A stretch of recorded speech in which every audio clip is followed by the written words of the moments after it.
한정훈 소장입니다. 자, 부동산 부자 공식.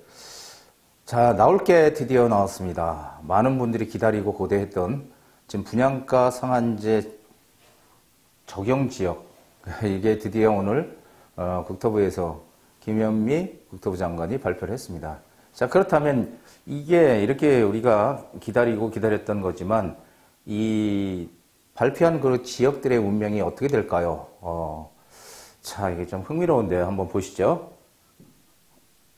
자, 분양가 상한제 동단위 핀셋 지정. 이 신경 꽤 많이 쓴 겁니다. 본래는 동단위가 아니고 강남구 전체, 서초구 다 통으로 묶으려고 했는데 구별로 그랬더니 기획재정부하고 의견이 좀 안 맞았죠. 이런 것들이 안 맞아서 왜냐하면은 이유는 뭐냐면은 이 공급 부족 전체를 다 그렇게 묶어 놓으면은 서울은 다 묶일 거거든요. 그렇게 되면은 이 공급 부족이 심화돼서 오히려 이 악영향을 미칠 수 있다. 그러니까 한마디로 핀셋 많이 오르는 곳들만 이 지정을 해가지고 한마디로 공급 부족을 덜겠다라는 고육책입니다. 그래서 뭐 강남 8개 동 해서 이게 나왔는데 여기서 중요한 거는 이 우선 지정이라는 거예요. 우선 지정.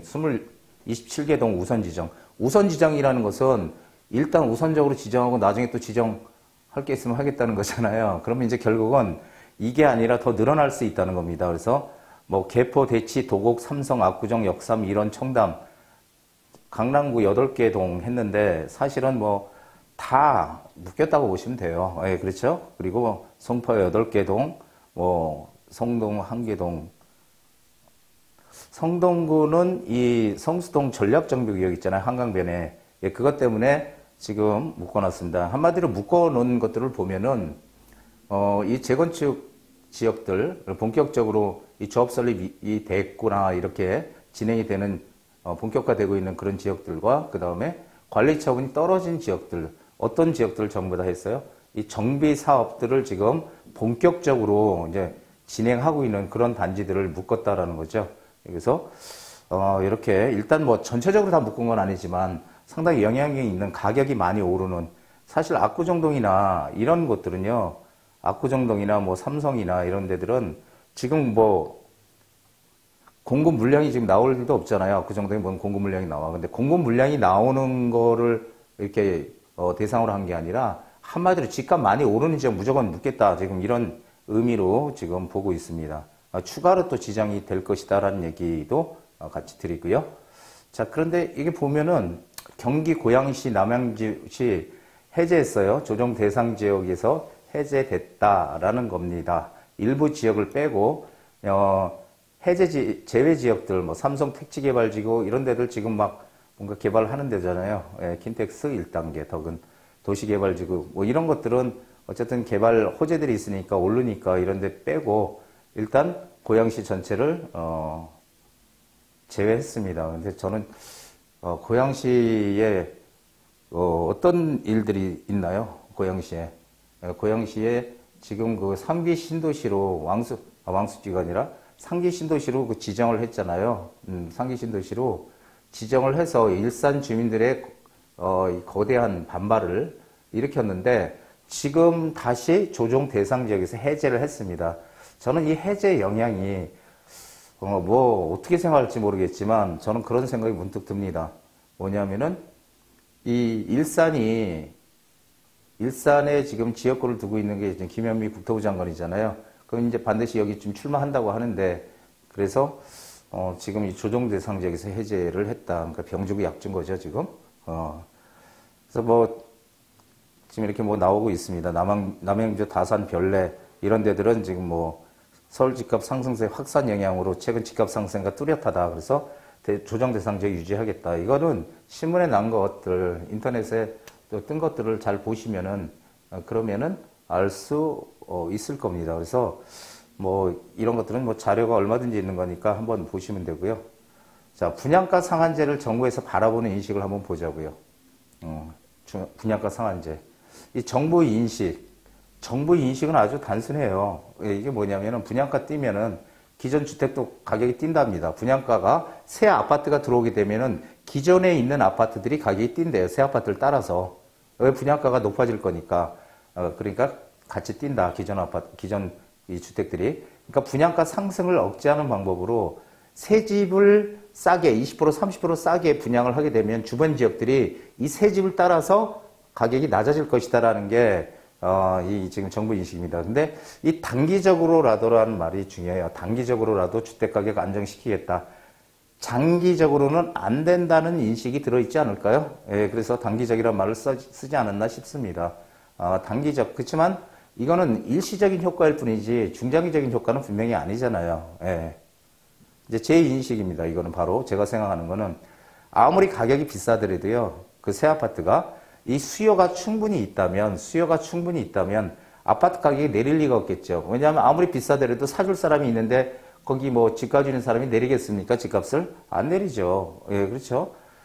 그렇다면 어떻게 해야 돼요? 이 수요를 충분히 감당할 수 있는 그런 분양가 상한제에서 공급이 엄청나게 많이 된다. 서울의 모든 수요를 감당할 수 있다. 이렇게 되면은 충분한 공급이 된다면은 가격이 떨어질 겁니다. 하지만 지금 뭐 이 분양가 상한제를 통해서 새롭게 지어지는 아파트가 서울의 전체 아파트에 비해서 몇 프로나 될까요? 예, 상당히 작죠. 급소수죠. 그러다 보니까 사실은 이런 분양가 상한제가 집값을 끌어내린다. 이것은 저는 일시적인 어떤 효과는 있을지 모르지만 중장기적으로 결국 효과가 없을 것이다라고 보는 게 제 생각입니다. 자, 그렇다면 경제 교과서 인식은 어떨까요? 여기 보시면 명확하게 나오죠. 신규 주택 숫자가 분양가 상한제를 해서 새롭게 들어오는 숫자가 전체 주택량, 기존 주택이죠. 양에 비해서 터무니없이 미미하기 때문에 공급되는 숫자가 새집 가격이 새로 지어지는 분양가 상한제를 통해서 새로 지어지는 가격이 기존에 있는 주택들의 가격에 영향을 못 미친다라는 게 일반적인 인식입니다. 예, 그런데 지금 그것을 반대로 지금 거꾸로 가고 있다 이런 얘기를 드리는 거죠. 자, 분양가 상한제에 미치는 영향은 뭐예요? 단기적으로는 이 주택시장에 단기적인 정부에서 얘기했듯이 단기적인 효과는 분명히 있습니다. 그러나 그 단기적인 시기가 지나가면은 다시 가격은 뭐 오를 것이 기정사실입니다. 분양가 상한제가 특별한 게 아니고요. 우리 9.13 대책이 뭐 역대급 대책이라는 얘기 많이 하지 않았습니까? 그 대책 중에 하나입니다. 대책 중에 하나.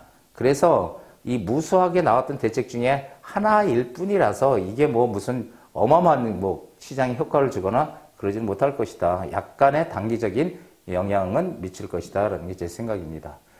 자, 이거 보세요. 지금 현 정부 출범 후에 서울 아파트값 상승률 추이 이렇게 보면요.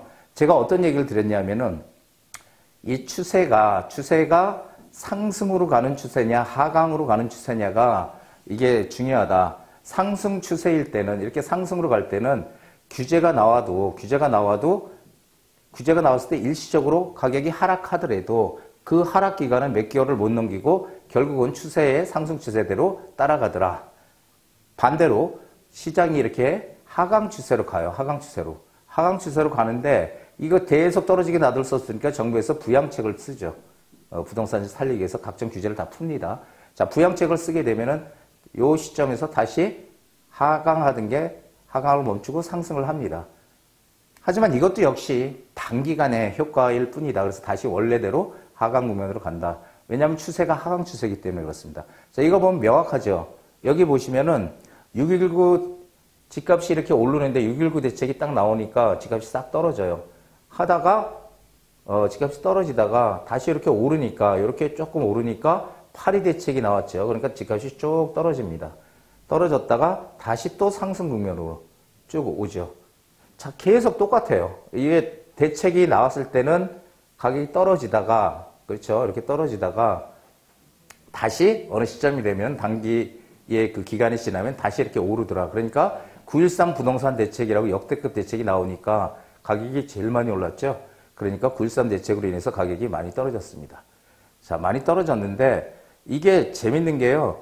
이 9.13 대책은 가장 지금 나왔던 대책 중에 강도가 크거든요. 그러니까 이게 하강하는 그런 시간이 좀 더 길었어요. 예, 길어가지고 한 6개월 정도의 하강 국면을 맞았어요. 다른 것들보다 더 길었다. 그래서 여기가 2019년 1월 달이거든요. 여기가 1월, 2월, 3월을 기점으로 해서 다시 시장은 반등하더라. 자, 이거 보시면 아시겠죠? 규제가 나왔을 때 일시적으로 하강을 하다가 다시 오르더라. 그러니까 추세가 어떤 추세였어요? 여기 지금 추세가 상승 추세였기 때문에 지금 부동산이 규제의 단기적인 하강으로 이 대답을 했지만 결국 시간이 지나니까 추세대로 상승하더라. 자, 이 그래프가 정확하게 나타내주고 있죠. 자, 공급을 지금 왜 정부는 자꾸 공급을 줄여라 이렇게 자꾸 대책을 세울까요? 뭐 여기 다들 아시다시피 강남 집값이 오른 이유가 뭐야? 이렇게 물어보니까 투기꾼들이 설쳐서 투기꾼들이 집을 막 사들이니까 집값이 오르더라.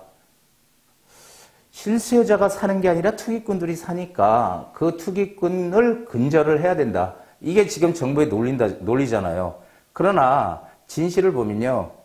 새 아파트의 수요 부족으로 인한 가격 상승입니다. 새 아파트가 부족해요. 이 서울은. 수요는 많은데 각종 인프라가 잘 돼 있고 교통부터 그 다음에 직장, 모든 환경 이런 것들이 다 갖춰져 있는 데가 서울이잖아요. 교육도 그렇고. 그러니까 사람들이 서울로 오는데 서울의 새 아파트가 부족합니다. 왜냐하면은 서울에 공급할 수 있는 공급 방법은 아주 단순하잖아요. 이게 재건축 아니면은 재개발밖에 없어. 왜?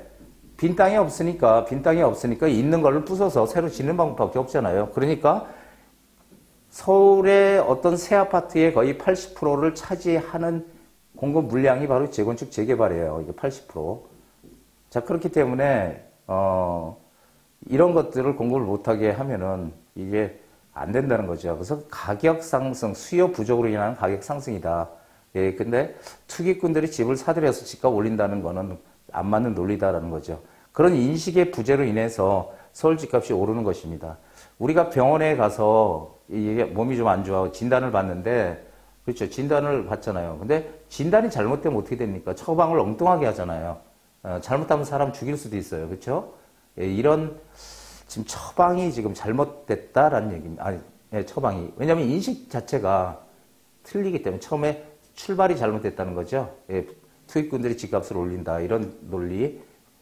그랬기 때문에 진단을 잘못했기 때문에 지금 처방도 결국은 잘못돼 있다라는 얘기를 드리는 겁니다. 경기도 안 좋은데 왜 이렇게 서둘러 내놓을까요? 대책을.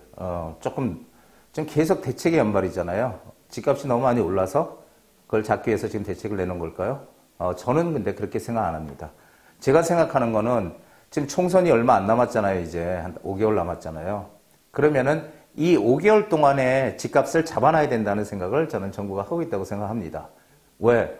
5개월 동안 이 집값을 잡아놔야 이 지지층의 반발이 없다는 거죠. 왜? 선거 전에 막 집값이 오르잖아요. 그럼 지지층이 이탈한다는 거예요. 지지층이. 아니 이게 정말 뭐 집값을 안정화시키기에 대책은 뭐 열심히 내놨는데 집값은 오히려 더 올려놓고 표를 안 준다는 거죠. 그러면은 이 지지층의 어떤 반발이 우려가 된다라는 거고요. 그리고 참여정부 시절의 트라우마입니다. 예, 노무현 정부 때 그런 얘기 했잖아요. 다 잘했는데 노무현 대통령께서 그런 얘기를 했습니다. 제가 참 좋아하는 대통령이신 분인데 좀 안타깝죠. 안타까운 결말을 봤지만 그 노무현 대통령이 다른 거는 꿀릴 게 없다. 다른 정책은. 하지만 부동산에 대해서만큼은 한마디로 인정을 했어요. 잘못됐다라고. 잘못했다라고. 그 이유는 뭐예요? 집값을 그렇게 잡겠다고 계속 대책을 노무현 정부 때도 내놨지만은 집값은 비웃듯이 상승했잖아요. 계속. 또 대책 내놓으면은 시장이 꺾이고. 그러다가 또 몇 개월 있으면 또 오르고. 그럼 또 대책 내놓고. 계속 대책의 연말이었거든요. 부동산 규제 대책에. 자, 그런데도 서울 집값이 5년이 지나니까 임기 끝날 때 56% 올랐고요. 강남은 거의 80% 가까이 올랐습니다. 강남 3구가. 자, 이런 현상을 보여서 어떻게든지 집값을 잡아야 표를 얻을 수 있다라고 지금 현 정부는 생각하는 것이죠. 자, 해답이 있습니다. 해답은 유동성이에요. 우리가 지금 현재 단기 유동자금, 갈 것 없는 떠돌이 돈들이 1200조 정도 되는데 거기에다가 상기 신도시 등 이런 택지 개발하는 이런 지역들의 토지 보상금이 40조 이상이 풀린답니다. 이 돈들이 과연 어디로 갈까요? 어디로 갈까요? 예. 경제가 좋으면은 잘 돌아가면 경제의 각 분야로 투입이 되는 거죠. 당연히. 근데 경제가 지금 안 좋잖아요, 상황이. 그러다 보니까 이 돈들이 부동산 쪽으로 지금 일부는 들어가고 있고, 그리고 호시탐탐 대규모 돈들이 부동산 쪽을 노리고 있다는 것입니다. 그래서 제가 늘 얘기하는 거 있잖아요. 제가 어떻게 미리 시장이 오를 거다라고 미리 예측을 할 수 있었냐 하면은 바로 그 힘이 과거 참여정부 때 대책까지 판박이잖아요, 아주. 그러면은 과거 정부 때 이게 어떻게 진행이 됐을까를 보면은 결국 지금도 똑같은 대책이 똑같이 나오고 있기 때문에 시장이 어떻게 갈 것이다라고 우리가 예측할 수 있지 않겠습니까? 예, 그래서 제가 이 참여정부 부동산 규제 대책을 공부하면 흐름이 어떻게 흘러갈지 알 수 있다는 거예요. 자, 지금 중요한 건 뭐냐면은 지금 전 세계가 미국을 비롯한 세계가 자꾸 금리를 내리고 있죠. 경제가 안 좋다 보니까 금리를 내리고 있습니다. 즉 금리를 내린다는 의미는 유동성이 더 커진다는 거예요. 돈이 많이 시중에 풀린다. 그러면은 지금 일본도 마이너스 금리, 유럽도 마이너스 금리. 근데 거기서도 더 지금 내리려고 하고 있죠. 자, 전 세계가 지금 경제가 안 좋으니까 금리 인하를 지금 하고 있습니다. 우리나라도 금리 인하를 얼마 전에 했지만 내년 상반기, 2020년 상반기에는 최소한도 그 한 번 정도는 금리 인하 가능성이 큽니다. 그러면은 지금 1.25포인트인데 이게 1%까지 내려가는 그런 사상 최저의 최저 금리 시대, 저금리 시대를 맞을 가능성이 크다는 겁니다. 자, 이렇게 되면은 이 돈들이 또 어디로 갈까요? 은행에 들어가 있던 돈들이 은행 이자 몇 푼 되지 않잖아요. 이제 1%라면 별로 이제 거의 없거든요. 그러면은 은행에다 계속 돈을 맡겨놓을 것이냐, 아니면 좀 더 높은 수익을 얻을 수 있는 쪽으로 돈이 흘러갈 것이냐, 이게 또 중요한 얘기입니다. 그래서 지금은 어차피 유동성은 더 커질 수밖에 없는 상황이에요. 그래서 이 경제가 안 좋은데도 불구하고 부동산 쪽으로 돈이 투입이 되는 그런 상황을 지금 빚고 있는 거죠.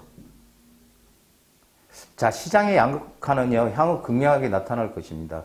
규제가 강하면 강할수록 지역적 차별화는 더 커질 수밖에 없어요.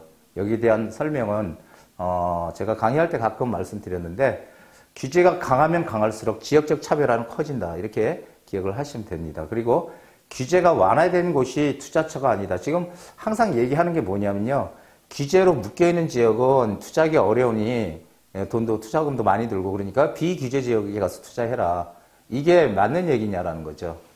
원론적으로는 맞아. 규제 없는 지역에 가서 그쪽 규제 없으니까 마음대로 투자할 수 있잖아요.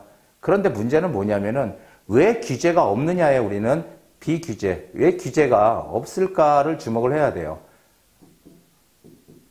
가격이 많이 오르지 않는 그런 지역이기 때문에 규제가 필요 없는 거죠. 예, 그렇기 때문에 규제를 안 해놓은 거예요. 그래서 우리 그 조정 대상 지역, 그 다음에 뭐 투기 지역, 투기 과열지구 이런 걸로 묶여 있을 때 일부 전문가들이 뭐는 얘기했어요.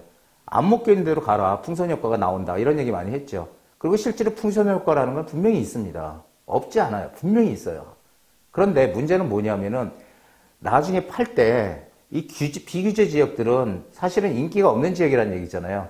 그런데 투자해가지고 나중에 가격이 거기는 어떤 호재가 있어서 그만한 투자 가치 있어 오른 게 아니라는 거예요.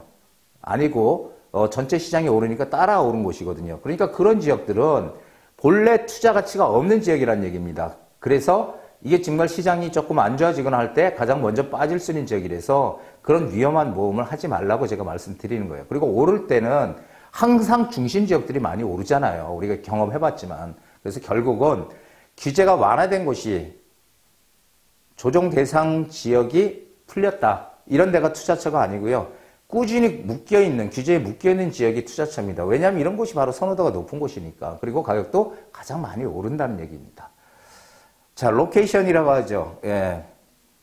우리 지금 현재 미국 대통령 트럼프 대통령이 이런 얘기 했어요. 이건 참 기가 막힌 얘기다라고 저는 생각을 하는데, 첫째도 로케이션, 두 번째도 로케이션, 세 번째도 로케이션. 이게 부동산을 볼 때 첫 번째, 두 번째, 세 번째 모두 다 입지라는 겁니다. 자, 입지는 우리가 로케이션이라고 하는데 이걸 이제 위치라고 얘기도 하죠. 그래서 입지가 부동산의 가치입니다.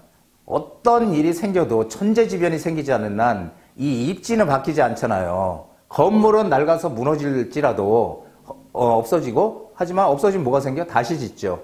그러면은 그 입지, 처음부터 만들어진 입지가 가장 좋은 지역들의 가치는 계속 유지된다는 거잖아요. 그렇죠? 그래서 입지가 부동산의 가치다. 입지는 바뀌지 않는다. 이걸 꼭 기억을 하시면 됩니다. 그리고 더 이상 시장을 방관하는 방관자는 되지 말아야 됩니다. 여태까지 우리 정부의 얘기 믿고 이제는 투자하면 안 되겠네. 규제대시 이렇게 나왔으니까 투자하면 안 되겠네. 이렇게 얘기했지만 이제는 더 이상 속지 말자는 얘기를 제가 드리는 겁니다.